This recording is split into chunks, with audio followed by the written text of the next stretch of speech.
Hi, welcome back. This is Shnon, YissakarScribe, and today I'm going to be reviewing on XGay Reacts, the Facebook community. Now, why am I reviewing Facebook? I want to show you that this type of content, people that lead the LGBTQ and things like that, I'm just going to go over a couple different things on what I notice, which is a going trend like I did on Google, where you can't really look up this concept. It's very difficult to look up this concept. You have a lot of people that will speak against. It's very biased in its approach. So it's not very fair in its quality or people being able to find information that is helpful or any information whatsoever. It's as though there's none whatsoever, when actually queer studies prove the opposite. So let's dive into that today here on the YissakarScribe. All right, so as I go in here, I've requested a couple different groups just because of content that I make, and I am just scrolling through here. So the first one's XGay, Silent No More, and Allies, and then XGay equals still gay, and it goes on. And if you notice, it seems to be interesting that there's only one real group. And I just want to point that out. Like I've done on several other things, this just goes on and on and on. It has all sorts of titles, all sorts of things going on, but it is another example of how we do not get the same recognized ability or privilege as the LGBTQ do as a whole. So you have gay, lesbian, bi, trans, and other things. I am curious if I went ahead and did this, if it would actually pull up and maybe former gay would come up. Let's try that. Okay, well, I'm on here, and again, it's just talking about gays in America, Christian Gay Network, Gay Group for Men. It's very biased, so I can't type in former gay, I can't type in ex-gay, and here we go. I type in former LGBTQ, and nothing. It's just really very biased, and I want to talk about that. This is not to say that if you are gay, bi, or trans, that people don't allow you to do that, but also in the same token, you should allow and you should think about people having the choice to leave a partnership with a man or woman and pursue other things. It's at the kind of core of what it means to be LGBTQ, is to go on a journey. So let's talk about something. Let's talk about a video that I've commented a little bit on, but it's from Blaire White. It's her video description is Milo Yiannopoulos comes out as straight ex-gay McKay.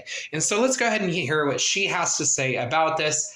I feel that she does a great job at defining how we as people should respect this sexual preference, orientation, and gender identity of people that are former gay or ex-gay, or they feel like they are abstinent, or whatever the case.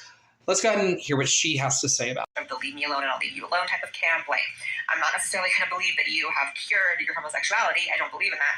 But if the choice to suppress that is right for you, and you believe that's right for you, like, I'm not a person that's going to sit here in moral judgment of you, just as I wouldn't want you to be in moral judgment of me choosing to live my life as a trans woman, because that's authentic to who and what I am. Capiche? The topic of conversion therapy, however, I do have to say, is banned in 20 states because throughout the years there have just been a lot of abuse and just really bad allegations that come out of a lot of these centers and these conversion clinics. Things like electroshock therapy to shock the gay out of people, which causes brain damage, and beating the gay out of people. These were all things that were found in these places, and it led to a lot of states and areas saying, you know what, we're just going to outlaw this right now. And I have known multiple people throughout my life who, when they were teenagers, have gone to these facilities because their parents didn't believe in them being LGBT, and unfortunately, and this goes hand in hand, I don't think you can suppress sexuality. Some of the adults at these facilities would actually prey on the teenagers because it was just like this repression of sexuality that came out in unhealthy ways. And like, I have just heard very bad things personally from people I know at these clinics. And so I am not a supporter of these clinics. Important thing to note, though, that these clinics are not always within a religious context. Like, some of them are just conversion therapy clinics that don't have any religion attached to it. So it's not like the sole blame is even religion on that. It's just like corruption, and there's just been a lot of bad things that come out of those clinics. And think what you want, believe what you want, live by whatever moral code you want, but when you start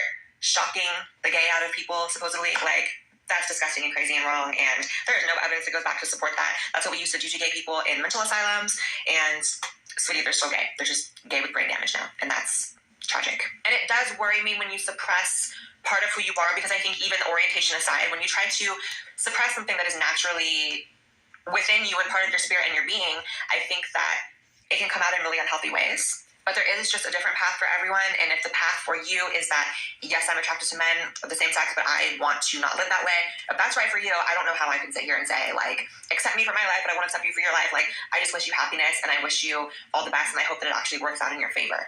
It is such a weird concept for me, though, because ever since I was this high, I have been...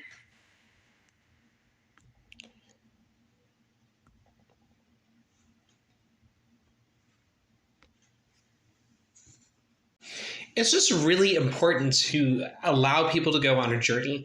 Matter of fact, in the heated Jubilee debate, there is a person that replied. I can't think of their name off the top of my head, but one of the people that have replied, who's a well-known influencer, Anateka Opnana, I can't remember her name. She said that there's no way to actually discredit somebody's experience either. And queer studies actually say that there are people that exist that they were once gay and then they end up being asexual or with the partner of the opposite sex, or they like, there's just a lot of different variables and all sorts of studies that go with this. There's a science component to it. So like Blaire was saying, there's not just religious organizations. And because there's a lot of progressive people who are very much so active at trying to really get people to understand a aspect of religion. It is not the only aspect of religion, and Christianity is not the only religion that has certain ethical or moral beliefs, but it doesn't mean that people treat people horrible. And there's a very clear line between that. What I discover and what I've experienced, especially I was recently cursed out and a whole group of people didn't want anything to do with me. And it was really, really hurtful on the grounds that I'm XK content. And they didn't sit down and talk with me. They just judged my clips online. And I was expecting that. That actually was very sad that what I expected to happen actually happened, because it's so rampant. But people don't know how to have these conversations because people don't have have the conversations. Or you get conversations from the Jubilee conversation where everyone who is ex-gay is accused of not knowing history, not knowing this or that, and not being informed, and hating yourself, and always lying. And that is what was presented to me. That's the negative side of that. But I wanted to go ahead and make this video and talk about those things. It's really, really important. I think Blaire, who I follow on social media, I comment regularly. If you are Blaire, thank you for the work that you do. I think that you do great work. I am someone who is former gay, but I also talk about being a queer person. So I really respect the work that you do. And ex-gay and former LGBTQ are still part of the community because their experience has forever changed them. Many times those groups are still allies with the community. So you don't just kick them out because you dislike their personal choice. And that's what happens so many times. Also, what I personally believe and what I've talked about is diverse therapy, which I believe is a unhealthy therapy that I believe that has been developed by the woke and by the left and by the, whatever you want to call it. I believe that that's very harmful because it means that a person can't have any reason. And if they have any reason to see something harmful in the gay community that would deter them for logical reasons, then they hate or they're a bigot or this or they're not informed. I feel that it's actually very harmful to someone's spiritual, emotional, historical, like the rest of their life. It really sets people up for failure. Those are a few thoughts. If you like me, give this a thumbs up, and I will make more content. You can find me on Patreon and all social media, and I've been very active talking about divertism and diverse therapy. And so I will clarify that probably on social media. And I will see you soon. Go ahead and like me, follow me, and I will catch you on the flip side. And you can support me on Patreon for $3 a month. But I'll catch you on the flip side. Hope you like this. If you did, leave a comment below, share, like wherever you find it. And together we can make a more peaceful world.